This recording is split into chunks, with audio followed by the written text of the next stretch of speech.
Bismillahirrahmanirrahim. Assalamualaikum warahmatullahi wabarakatuh. Innal hamdalillah nahmaduhu wa nasta'inuhu wa nastaghfiruh wa na'udzu billahi min sururi anfusina wa min sayyiati a'malina. May yahdihillahu fala mudhillalah wa may yudlilhu fala hadiyalah. Asyhadu an la ilaha illallah wa asyhadu anna Muhammadar Rasulullah. يا أيها الذين آمنوا اتقوا الله وقولوا قولا شديدا يصلح لكم أعمالكم ويغفر لكم ذنوبكم ومن يطع الله ورسوله فقد فاز فوزا عظيما يا أيها الناس اتقوا ربكم الذي خلقكم من نفس واحدة وخلق منها زوجها وبث منهما رجالا كثيرا ونساء اتقوا الله الذي تساءلون به والأرحام Innallaha kana 'alaikum raqiba. Alhamdulillah teman-teman, ya. Kita sudah sampai ke materi berikutnya yaitu pertemuan ketiga, ya. Pertemuan ketiga adalah konsep Quran tentang pernikahan. Inti dari pernikahan menurut Quran, menurut Allah Subhanahu wa taala itu seperti apa sih? Nah, di antara banyak ayat Quran yang membahas tentang pernikahan, ayat ini yang disebut oleh sebagian ulama ya sebagai salah satu inti dari konsep pernikahan dalam Islam. Loh, kok bisa kayak gitu? Karena memang ayat ini uh, cenderung relatif lengkap ya, bagaimana umumnya rumah tangga itu harusnya dibangun. Baik, kita mulai ya. Coba kita baca. Insya Allah saya pimpin bacanya ya. Satu, dua, tiga. A'udzu billahi minasyaitonir rajim. Bismillahirrahmanirrahim. Ar-rijalu qawwamuna 'alan nisa'i bima faddalallahu ba'dahum 'ala ba'd. Ar-rijal artinya laki-laki ya. Qawwam artinya pemimpin, pelindung ya, tempat bersandar.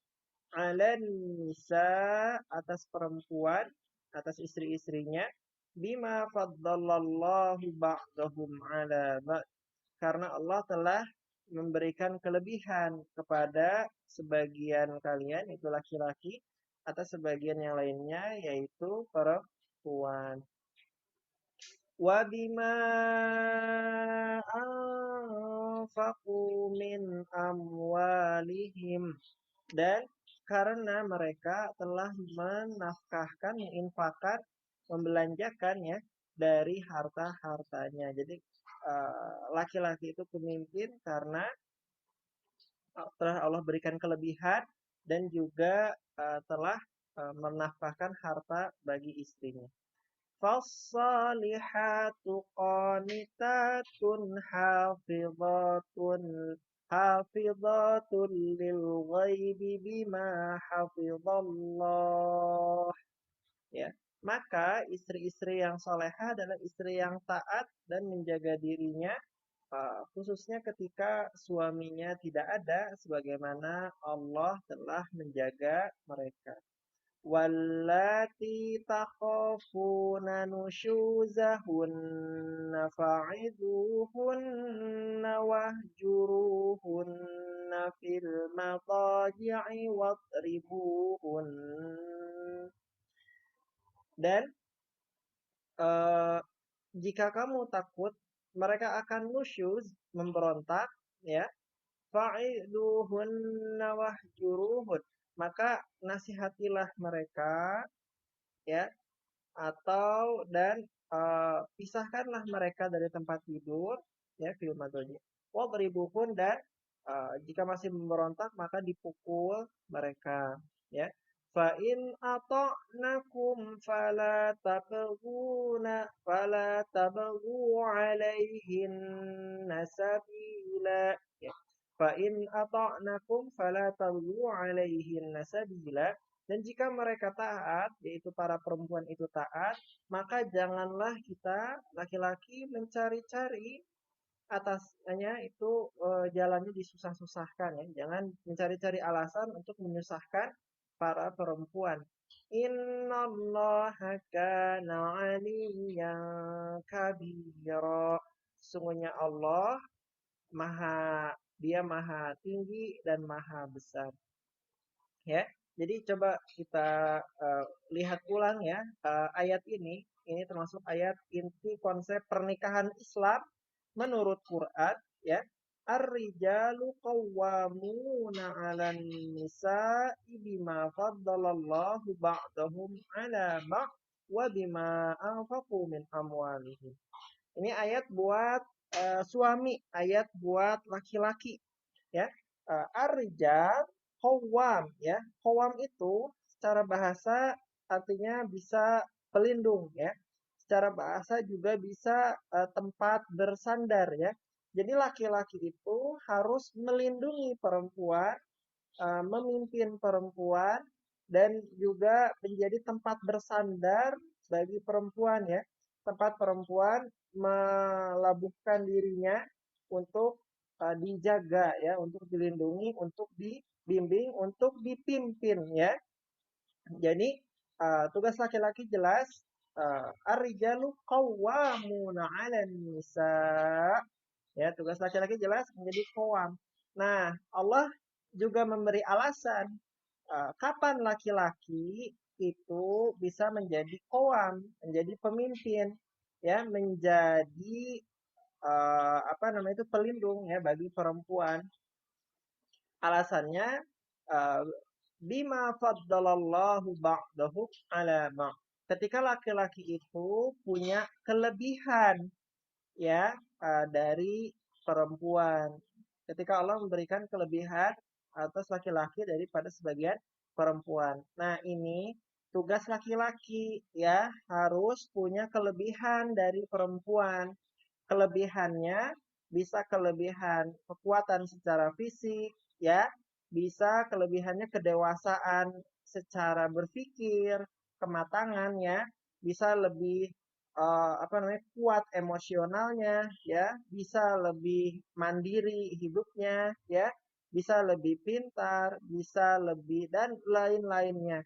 Ketika laki-laki punya kelebihan atas perempuan, maka di sini dia layak sebagai qawwam ya. Jadi tugas laki-laki harus punya kelebihan ya. Jadi ada istilah jangan mau kalah dari perempuan, itu benar ya. Khususnya untuk laki-laki, jangan mau kalah dalam arti padahal yang memang laki-laki harusnya punya kelebihan di situ. Jangan sampai uh, laki-lakinya lebih penakut misalkan dari perempuan, lebih emosional, lebih temperamen, lebih tidak dewasa, lebih manja, dan lebih sebagainya dari perempuan. Itu harusnya laki-laki mengayomi perempuan. Ya, nah itu tugas laki-laki. Tugas perempuan berarti harus mencari calon suami yang bisa menjadi pemimpin, mengayomi, yang harus punya kelebihan, yang dengan kelebihannya itu calon suaminya nanti bisa membimbing perempuan. Ya, jadi ini bukan cuma ayat yang menantang laki-laki ya, tapi ini juga sebagai rambu-rambu bagi perempuan. Yuk cari calon suami ya punya kelebihan dari perempuan. Karena nanti dia akan jadi pemimpin. Berat punya suami, berat punya pemimpin kalau misalkan dia serba tidak bisa ya. Ini nggak bisa, itu nggak bisa. Melakukan hal ini belum tahu, melakukan hal ini tidak tahu. Nah, jadi harus laki-laki jangan mau kalah dari perempuan ya, dan perempuan silakan cari calon suami yang punya kelebihan dari dirinya ya. Nanti di belakang ada alasannya. Nah, kita lanjut lagi. Wabima anfaqu min amwalihim, dan karena laki-laki sudah menafkahkan ya dari harta-hartanya bagi perempuan. Nah, ini teman-teman, jadi kowam status kepemimpinan suami itu wajarnya ada dua alasannya. Yang pertama karena laki-laki punya kelebihan, baik secara mental, secara fisik, secara akal, ya, secara kedewasaan, kematangan, dan juga karena laki-laki mencari nafkah dan menafkahkan menafkahkan hartanya untuk seluruh kebutuhan istrinya, ya. Jadi seluruh kebutuhan istrinya, sandang, pangan, papan, ya, semua yang diperlukan istrinya untuk melanjutkan hidup itu harusnya suaminya ya bertanggung jawab. Sebesar apapun penghasilan perempuan, itu tidak menggugurkan bahwa makannya perempuan, pakaian perempuan, tempat tinggal perempuan, itu tanggung jawab suaminya ya. Termasuk ketika perempuan itu punya anak, perempuan tersebut kalaupun punya penghasilan tidak wajib untuk menafkahkan hartanya bagi anaknya ya, tidak wajib menafkahkan hartanya untuk makan dirinya sendiri, tetap semuanya tugas suaminya ya. Jadi Ustadz kok kayaknya licik sih laki-laki jadi pemimpin perempuan enak banget. Eh, nggak gitu ya. Karena siapa sebenarnya yang lebih enak? Laki-laki yang harus mencari uang untuk memenuhi seluruh kebutuhan istrinya, atau perempuan ya dengan ia mengurus anaknya di rumah, seluruh kebutuhan hidupnya sudah dipenuhi suaminya. Mana sebenarnya yang lebih enak ya? Bagi perempuan ya enak perempuan, fokus ngurus anak, tapi seluruh kebutuhan hidupnya terpenuhi. Bagi laki-laki bisa jadi lebih enak laki-laki ya, karena mendapat posisi kepemimpinan dalam rumah tangga. Memang itu sesuai fitrahnya, berarti Allah menciptakan laki-laki memang lebih senang menjadi pemimpin ya, khususnya dalam rumah tangga. Karena memang itu tugasnya. Dan Allah menciptakan perempuan memang senangnya dinafkahi gitu kan, karena memang itu haknya dalam rumah tangga ya. Jadi jangan dibalik, laki-laki nggak mau kerja, nunggu perempuan jadi apa misalkan TKI ya, TKW kerja ke luar negeri, laki-lakinya di rumah main sama burung piaraan misalkan. Aduh, itu nggak banget ya. Eh, jadi ya kita lanjutkan ya. Ini ayat berikutnya buat istri, buat perempuan.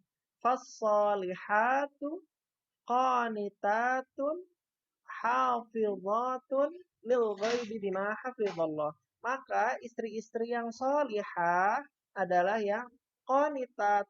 Apa itu qanitat? Qanitat itu artinya taat ya. Hafizat artinya menjaga diri. Lil ghaibi bima hafizallah, ketika suaminya tidak ada sebagaimana Allah telah menjaga perempuan tersebut. Jadi teman-teman, kalau laki-laki tugasnya punya kelebihan untuk mengayomi perempuan, membimbing perempuan ya, mengerjakan sesuatu yang tidak bisa perempuan lakukan. Tugas laki-laki harus menafkahi, antara itu tugas perempuan ada dua. Satu, jadilah istri yang taat. Yang kedua, jadilah istri yang menjaga dirinya setia pada suaminya ya. Jadi tugas perempuan ada dua. Nah, perempuan yang berarti tidak soleh, yang ganjen ya, berarti itu perempuan yang banyak memberontak pada suaminya ya. Contohnya misalkan perempuan tidak mau melakukan sesuatu yang padahal itu permintaan suaminya yang bukan maksiat dan masih perempuan sanggupi. Maka selama perempuan itu diminta suaminya melakukan sesuatu yang bukan kemaksiatan dan masih sanggup ya, masih wajar perempuan lakukan, maka lakukanlah ya. Contohnya misalkan suami ingin perempuannya memakai pakaian berwarna biru misalkan. Nah, ini perempuan harus taat karena memakai pakaian warna biru itu bukan kemaksiatan dan selagi ada perempuan mampu maka kerjakanlah ya. Nah, terus yang berikutnya hafidhah, menjaga diri. Perempuan harus setia ya. Jangan sampai ketika suami tidak ada, perempuannya chattingan sama mantan misalkan. Aduh, itu namanya mengkhianati suaminya ya meninggalkannya ya. Tidak boleh teman-teman ya, perempuan harus menjaga dirinya.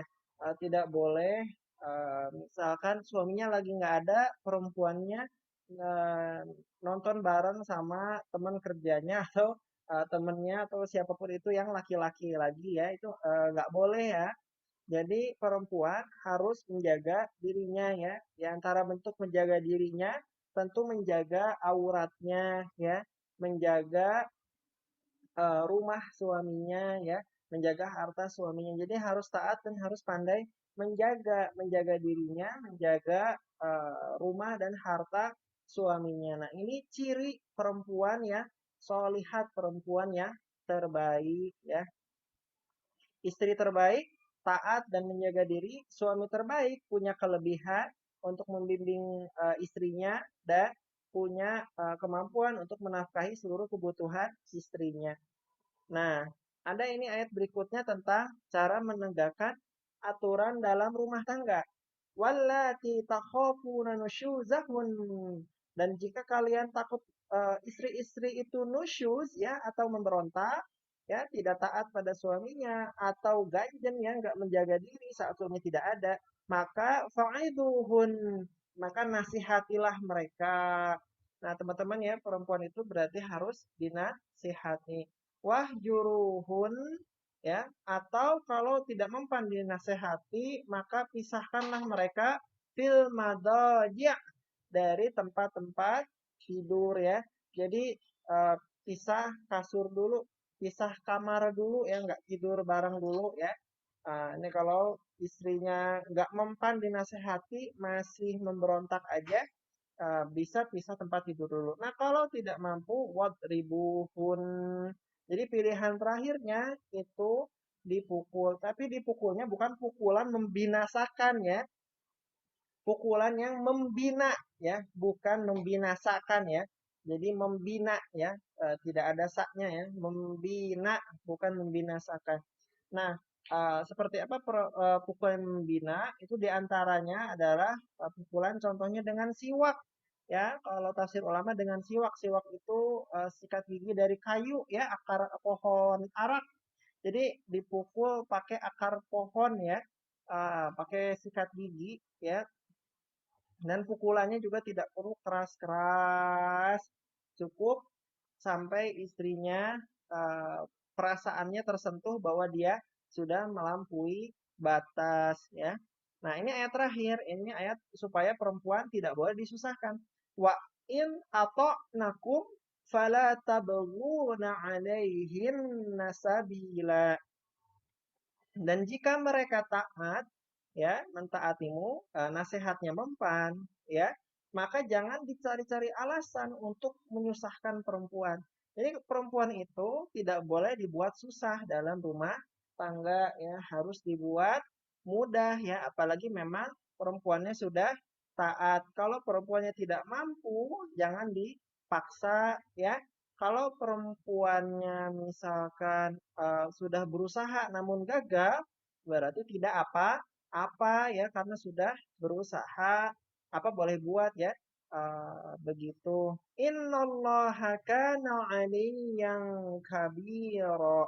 Nah, di sini Allah menegaskan bahwa inilah hukum Allah, Allah yang maha tinggi, maha besar. Nah, berarti konsep pernikahan ini itu dianggap konsep pernikahan yang sangat tinggi ya, dan konsep pernikahan yang sangat agung ya, yang harus kita patuhi sebagai umat Islam ya, karena kita menikah atas bimbingan Allah Subhanahu wa taala, bimbingan wahyu yang pasti benar ya. Silakan teman-teman, jika menikah pegang erat-erat ayat ini ya. Nah, Assalamualaikum, maaf ketemu ya, nggak apa-apa. Nah, ya, jadi apa tadi PR-nya? Maaf, apa tadi intinya? Intinya ini ya, yang pertama laki-laki itu koam, ya, artinya meluruskan, ya, membetulkan, mengoreksi, mengubah, melakukan penyesuaian, memperbaiki, evaluasi, ya, menilai, memperkirakan, menghargai. Intinya laki-laki itu harus bisa memimpin dan membimbing, ya. Nah, berat teman-teman kalau teman-teman misalkan dapat suami yang apa namanya bergajul ya atau apa istilahnya tuh. Intinya suaminya justru bermasalah. Nah, ini makanya mahal sekali. Silakan cari suami yang bisa jadi pembina dalam rumah tangga, yang bisa meluruskan, yang bisa membetulkan, yang bisa mengoreksi ya. Jadi tiap kali perempuan salah diperbaiki ya sama suaminya ya. Begitupun nanti perempuan silahkan membantu untuk memperbaiki suaminya. Kenapa? Karena dalam rumah tangga, dosa istri kalau tidak dibimbing suaminya juga dosa suaminya. Tapi kalau dosa suami ya belum tentu jadi dosa istrinya ya. Jadi hati-hati para suami, silahkan layaklah diri kalian untuk menjadi pembina dan perempuan silahkan cari yang bisa membina ya. Jadi berat sekali ya perempuan itu ibarat tulang rusuk yang bengkok. Ini ada ya. Rasulullah Shallallahu Alaihi Wasallam bersabda, "Khuliqatil mar'ah min dila, fa in tuqimha tuksirha, fadariha, ta'ish biha." Ya, wanita itu diciptakan dari tulang rusuk ya. Jika kamu meluruskannya, malah patah ya. Tapi kalau tidak diluruskan, tetap bengkok ya, maka lemah lembutlah terhadapnya, maka kamu bisa hidup bersamanya. Jadi memang resiko ya kalau mau nikah sama perempuan itu harus lemah lembut teman-teman ya. Resiko kalau mau nikah harus lemah lembut. Kalau kita laki-laki keras, itu kita tidak bisa hidup bersama perempuan. Biarkan perempuan itu ada sifatnya masing-masing ya. Tapi laki-laki yang harus tahan, harus sabar sama perempuan. Ya, itu hadis riwayat Hakim. Ya, jadi ini perempuan ketawa kayaknya. Nah ya, jadi laki-laki karena Allah berikan kelebihan akal, kelebihan fisik, emosi lebih stabil ya, aktivitasnya lebih leluasa, ya bisa memberi nafkah, ya tidak diberatkan dengan hamil, melahirkan, menyusui, maka harus lemah lembut pada perempuan, gitu ya. Nah, yang kedua, perempuan yang baik itu perempuan yang taat pada suaminya sesuai kesanggupannya selama bukan maksiat ya. Dan juga harus setia ya menjaga diri ketika suami tidak ada, menjaga diri, menjaga rumah suaminya, menjaga harta suaminya ya. Nah, ini sebagai istri yang bisa menjaga dirinya, rumah suaminya, harta suaminya ya. Terus yang ketiga, suami intinya harus bisa meluruskan istrinya ya. Bagaimana caranya? Yaitu dengan nasihat yang baik. Kalau belum bisa, silahkan untuk bisa tempat tidur. Masih berontak juga, silahkan dipukul dengan pukulan membina ya, dengan pukulan pendidikan, bukan pukulan membinasakan ya. Eh, Bisa dengan siwak atau akar pohon ya. Nah, laki-laki dilarang berbuat semaunya, berbuat zalim atau menyusahkan istrinya. Kalau ada jalan yang mudah, maka berilah jalan yang mudah bagi perempuan, bagi istrinya ya. Nah, jadi memang konsepnya berat nih, butuh calon suami yang bisa jadi koam, yang bisa meluruskan. Butuh calon suami yang mampu untuk menafkahi istri dan anaknya, ya, dan butuh perempuan yang bisa taat dan menjaga dirinya, menjaga rumah dan harta suaminya. Nah, ini makanya teman-teman eh, beratnya itu bagaimana kita harus memperbaiki diri supaya layak ke arah sana, dan beratnya yang berikutnya adalah mencari calon supaya bisa menjalankan ayat Quran ini ya. Baik teman-teman, itu materi kita hari ini. Allahu a'lam. Silahkan bagi yang ingin bertanya, insya Allah nanti saya jawab. Nah, ini ada pertanyaan, jika mendapatkan suami yang tidak bisa membina, membimbing, bagaimana Ustadz? Nah, ini berarti memang agak berat ya. Berarti itu yang pertama, perempuan memang mudah dipengaruhi ya. Kalau laki-lakinya itu justru yang bengkok, itu biasanya lambat laun perempuan terbawa dampak negatifnya ya, baik itu dalam rumah tangga suami istri maupun dalam orang tua ke anak ya. Jadi banyak hal yang baik dalam rumah tangga itu terwarnai terhadap perempuan ya, termasuk yang buruk dalam rumah tangga baik dari suami maupun dari orang tua perempuan itu bisa terwarisi dalam perempuan. Nah, kalau mendapatkan suami yang tidak bisa membina, bagaimana? Nah, ini berarti perempuan yang pertama ya harus bisa membina dirinya sendiri. Bagaimana membina dirinya sendiri? Cari lingkungan yang bisa memberikan pembinaan tersebut ya. Pengajian ya, jamaah dakwah, organisasi dakwah ya, eh, ataupun komunitas hijrah ya.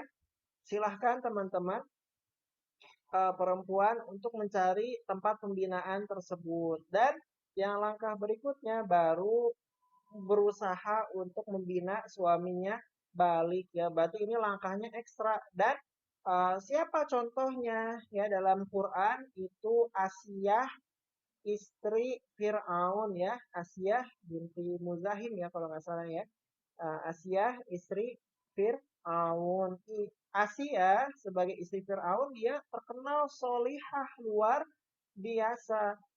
Suaminya malah manusia paling durjana yang bilang dirinya Rabbukumul A'la ya, Tuhan kalian yang paling tinggi. Nah, Asia berusaha untuk membina dirinya sendiri. Dan namun ternyata ini ketahuan masuk Islam, malah disiksa ya, disiksa lah, disiksa pelan-pelan sampai mati ya. Sampai syahidah ya. Sampai syahidah. Nah, ini memang pahalanya besar ya. Asia sampai diceritakan dalam Quran dia bisa bertahan melawan suaminya sampai nanti di akhirat dapat istana, dapat rumah ya, pengganti istana Firaun di dunia ya. Asia dapat istana atau rumahnya di surga. Silakan teman-teman ya, cari tempat pembinaan buat perempuan di luar rumahnya, di komunitas hijrah, jamaah dakwah, pengajian ya, yang intensif tentu saja, baru nanti berusaha membimbing suami dan anak-anaknya. Bismillah Ustadz, bagaimana cara menegur suami apabila melakukan kesalahan tanpa menjatuhkan harga dirinya? Ini berat ini ya, suami itu memang biasanya nggak mau dituduh salah ya. Suami itu biasanya nggak mau dibilang salah ya. Eh, ada harga dirinya biasanya yang malu kalau dibilang salah. Nah, cara untuk menegurnya itu bisa dengan cara tidak langsung ya. Misalkan mendengarkan atau menyalakan ceramah para ustadz di rumah ya yang eh, temanya sesuai dengan yang dibutuhkan ya. Jadi kalau suami memang harus ditegur kalau salah, tapi memang caranya harus lemah lembut sebagaimana anak pada orang tua ya. Dibuat suaminya bahagia dulu, dibuat suaminya terpenuhi kebutuhannya ya, eee, terutama misalkan, nafsu dan perutnya, laparnya ya, itu dibuat kenyang dulu, dibuat bahagia dulu, nanti biasanya untuk memberi nasihat suami dengan seperti itu lebih mudah. Baik, kita lanjutkan ya. Pertanyaan berikutnya, bagaimana jika keilmuan, terutama ilmu agama ternyata istri lebih unggul dari suaminya? Nah, teman-teman, nanti kan di hadapan Allah suami dihakimi sendiri di hadapan Allah ya. Perempuan juga dihakimi sendiri di hadapan Allah. Jadi kalau perempuan nggak usah ikut-ikutan suaminya. Kalau suaminya misalkan melakukan kesalahan ya, harus kokoh. Apalagi kalau istrinya ilmu agamanya lebih unggul. Nah, semakin istri tersebut ilmunya banyak, amalnya banyak, ibadahnya banyak ya, lebih faqih terhadap Islam ya. Harusnya istrinya semakin taat, semakin menjaga dirinya ya. Nanti bisa mengajarkan ilmunya pada anaknya dan syukur-syukur bisa kepada suaminya ya. Jadi jangan kira ah suami suami saya misalkan ya, suami saya dia hafalan Quran yang nggak ada gitu ya, sedikit sekali. Misalkan ya suami saya sholatnya masih bermasalah ya, masih belum berjamaah di masjid, misalkan secara rutin masih bacaan Al-Fatihahnya masih ada yang salah ya. Ini tidak jadi alasan bagi perempuan untuk tidak taat, untuk tidak menghormati suaminya sebagai suami, untuk tidak menjaga dirinya. Justru istrinya semakin taat pada suaminya, semakin menjaga dirinya, semakin menghormati suaminya. Ya, nanti istrinya dapat pahala itu karena kita melakukan itu bukan karena suami, tapi karena perintah Allah ya. Nah, silakan suaminya nanti boleh mendapatkan bimbingan dari istrinya ya. Tapi tadi dibuat suaminya supaya tetap terjaga qawamnya, tetap terjaga kepemimpinannya. Ya, jangan sampai merendahkan suami. Jadi salah kalau misalkan istri hafal Quran terus merendahkan suaminya yang hafalannya baru 10 surat pendek misalkan ya. Ah, suaminya kayak gini masih jauh dari memahami Quran.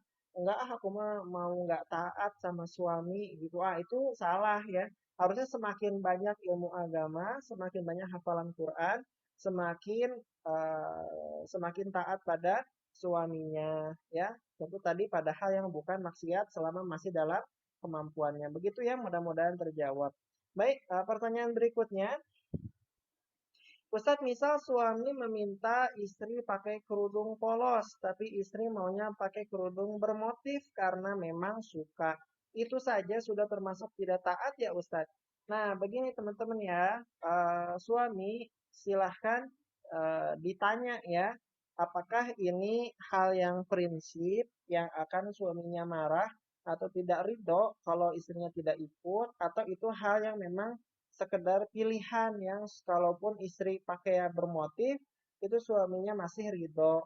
Kalau itu misalkan hal prinsip, ya berarti perempuan harus mentaati suaminya ya, dihargai suaminya karena suaminya sudah memberinya nafkah ya.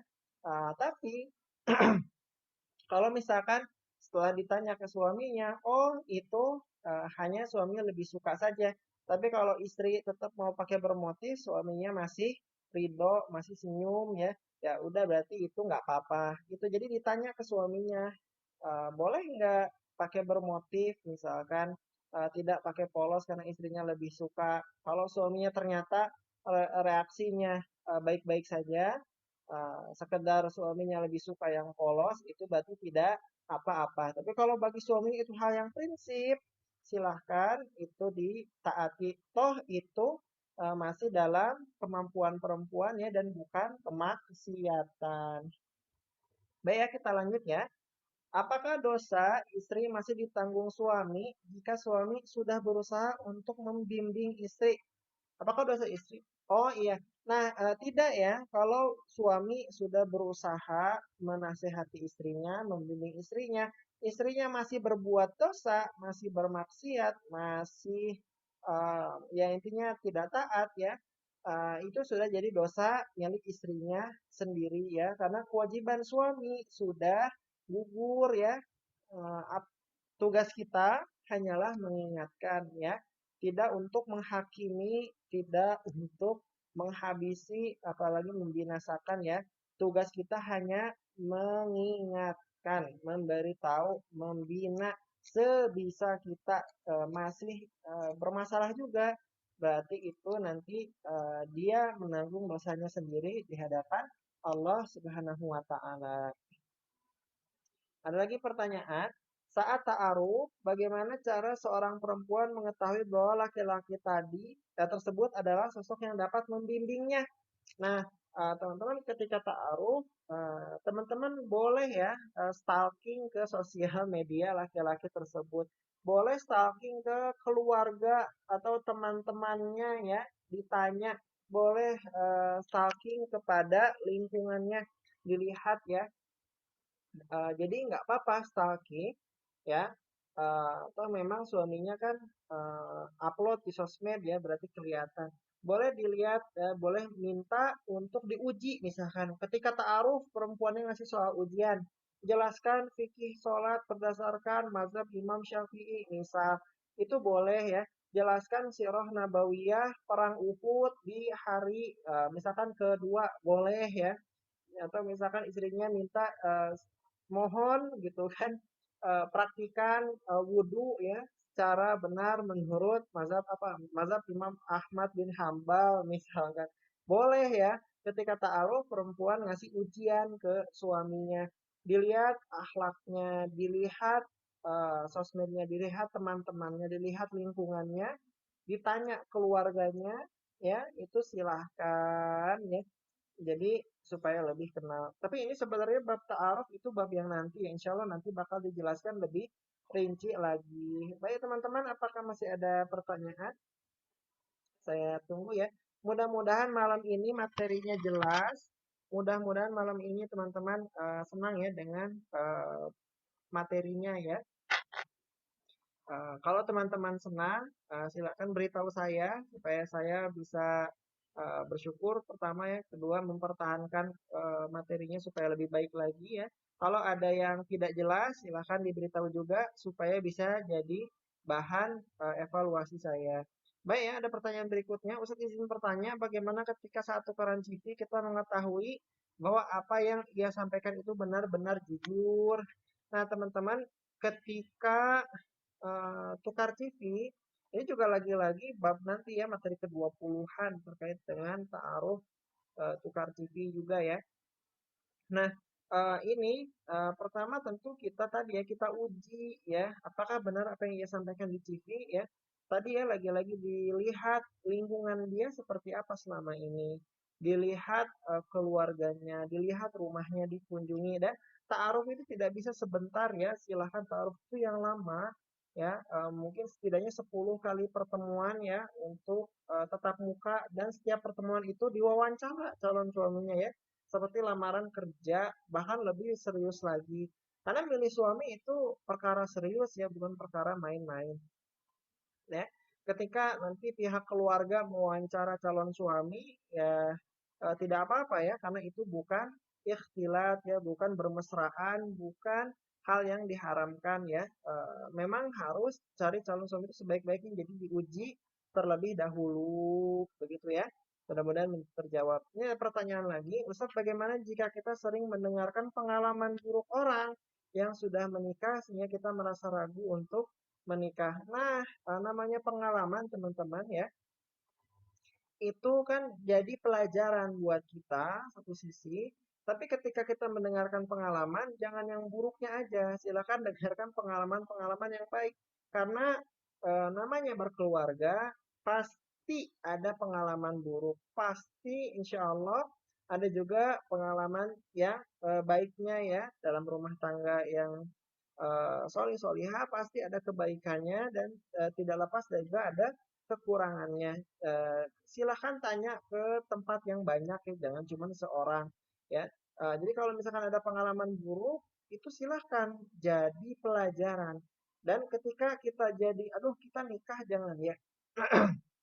Ya justru harusnya semakin ini ya, semakin mantap ya bahwa oh iya saya menambah pengalaman baru nih dari cerita orang. Jadi lebih lebih apa namanya tuh, lebih antisipasi, lebih hati-hati supaya nikahnya jangan sampai salah pilih calon pasangan ya.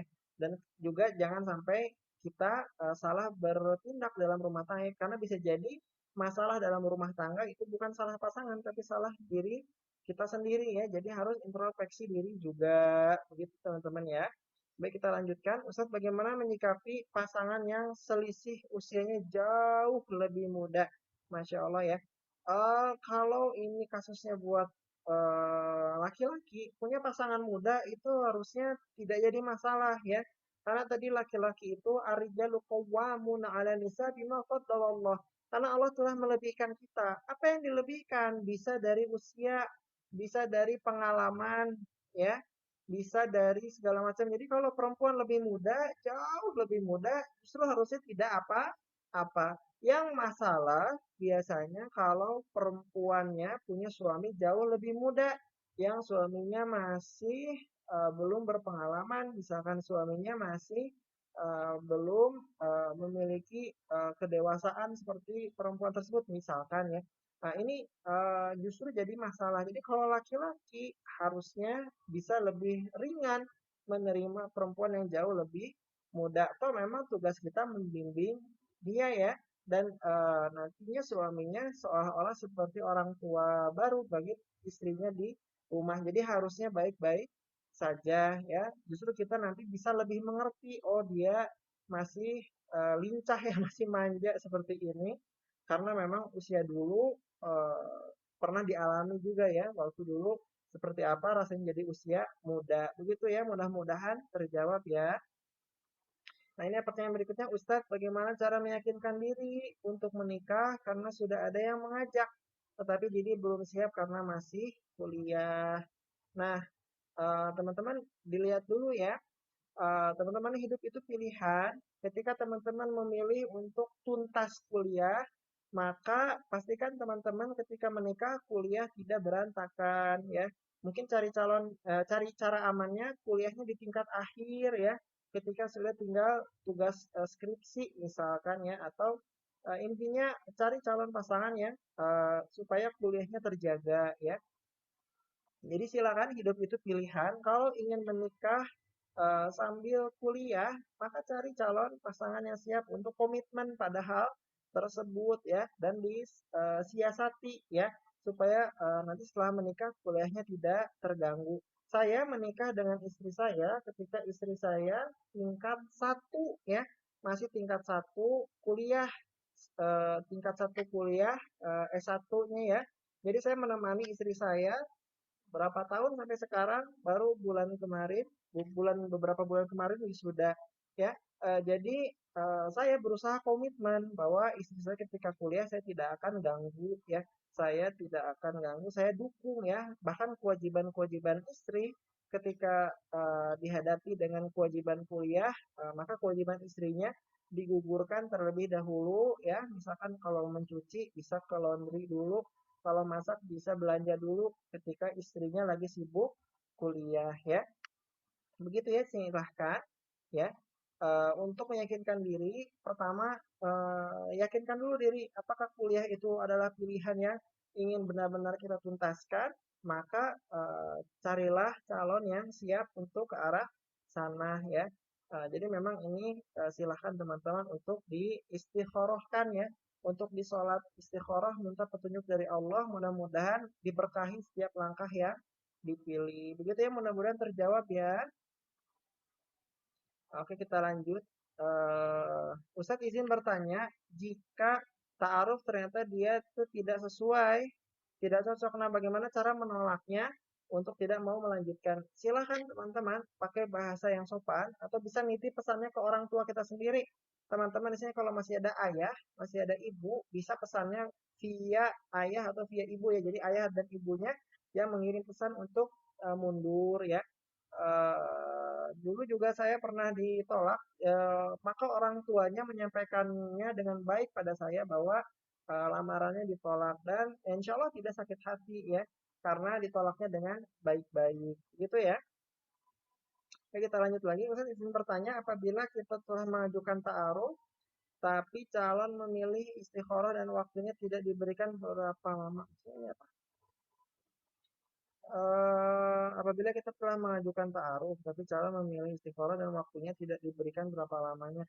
Bahkan hal tersebut masih bisa dipergunakan mengajukan ke yang lain. Oh ya, berarti ketika ini laki-laki atau perempuan ya. Jadi intinya ketika kita ingin ta'aruf, tapi ternyata saat ta'aruf kayak digantungkan gitu ya. Baik alasannya istikharah, alasannya untuk memikir-mikir, ya maka ya boleh untuk ta'aruf yang lainnya ya. Hidup itu serius, hidup itu bekerja,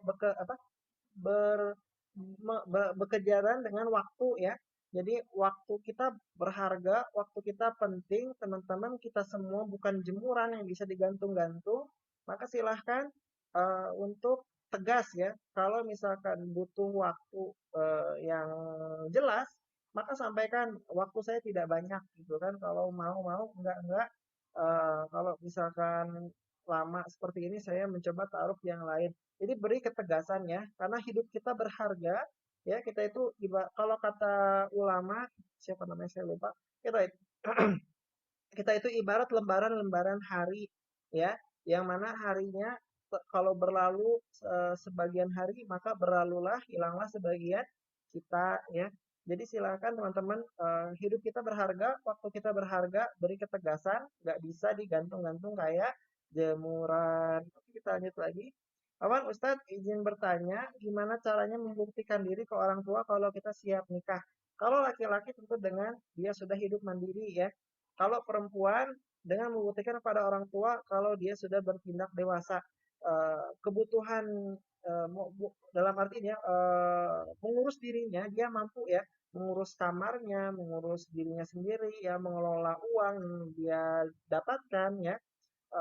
Juga dia sudah ada kepedulian pada lingkungannya, pada keluarganya, kakak adiknya, orang tuanya. Kalau sudah dewasa, sudah terasa dirinya bermanfaat bagi lingkungan, insya Allah orang tua dengan sendirinya sadar bahwa anaknya sudah dewasa dan sudah siap menikah. Tapi kalau anaknya masih manja, ya, masih memberatkan keluarganya, rumahnya, kamarnya acak-acakan, ya, terus masih harus diurusin sama orang lain. Nah, ini justru tanda tanya, ini anak siap nikah nggak ya? Masih kayak gini gitu kan. Nah, gitu ya. Jadi silahkan dewasakan diri ya, buat diri jadi mandiri, lebih dan lebih peduli terhadap lingkungan, bantu lingkungan ya, di antaranya bantu kakak adiknya kalau dia ada keperluan ya, menunjukkan kepada orang tua juga kalau dia dewasa dan siap menikah. Jadi harus punya mental tanggung jawab ya, sudah punya bisa memegang tanggung jawab, insya Allah dia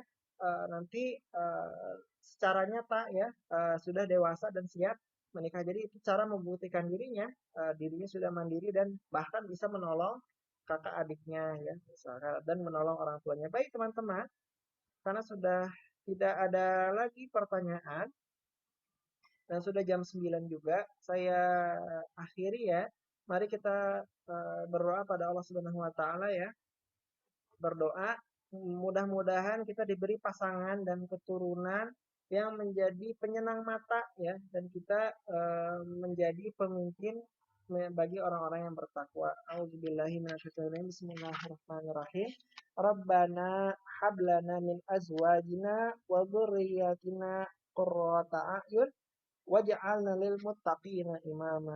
Ya Allah, berikanlah kepada kami pasangan dan keturunan kami sebagai penyenang mata bagi kami, dan jadikanlah kami bagi orang-orang yang bertakwa sebagai pemimpinnya. Amin. Allahumma amin. Mari kita tutup dengan doa kifaratul majelis. Subhanakallahumma bihamdika asyhadu an la ilaha illa anta astaghfiruka wa atubu ilaih. Yang benar dari Allah, yang salah saya sendiri. Terima kasih teman-teman ya. Kalau teman-teman merasa senang dengan materinya, boleh dikasih tahu ke saya supaya saya semakin semangat dalam mengajar teman-teman semua. Baik ya, semoga semuanya di sini reuni di surga Firdaus, surga paling tinggi, paling tengah, sumber mata air segala surga, bersama para nabi, para rasul, asyidikin, asyuhada, as-sabirin. Terima kasih teman-teman ya. Jazakallah khairan kasiran ya, wa iyyakum ya, terima kasih ya. Jangan jazakillah ya, saya bukan perempuan ya, jazakallah. Ya, terima kasih teman-teman ya. Afwan, ada yang bilang syukron, saya balas afwan ya. Terima kasih semuanya ya. Mudah-mudahan materinya bermanfaat. Assalamualaikum warahmatullahi wabarakatuh. Terima kasih semuanya. Afwan ya, terima kasih.